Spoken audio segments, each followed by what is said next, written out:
চাকা পেলে নি হ্যাঁ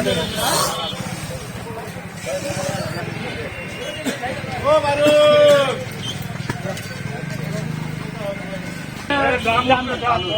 আলু খারাপ হাতে আপনার চিন্তা পাবেন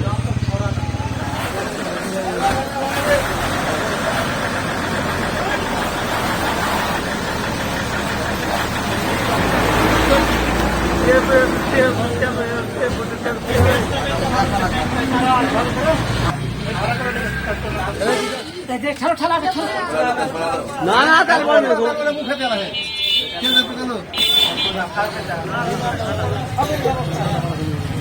ইউনিয়ন ভূমি অফিসের হেফাজতে থাকবে। আগামীকাল এসিলেন ছাড়া আসবেন, আসার পর উনি শিখলাম এখানে মাল জব্দ হয়েছে। ওনার হিসাব উনি যেটা বলছে যে দামে তেল ছিল ওটা বিক্রির পরে 200 লিটার তেল, 200 লিটার ডিজেল তেল ওনার হিসাব অনুযায়ী। ওটা তারিখভাবে মাপা ক্লিয়ার নেয়। দামের মধ্যে ব্যবহারের পরে যেটা আছে উনি হিসাব দিচ্ছে, হিসাবে 200 লিটার চারটা জাতি আর ওই দাম একটা মালিকের নেব না। তেল আমাদের যেটা উনি যেটা জানাইছে সেটা হলো মালিকের তেলটা নিব, জব্দ করে রাখবো, কালকে উনি সিদ্ধান্ত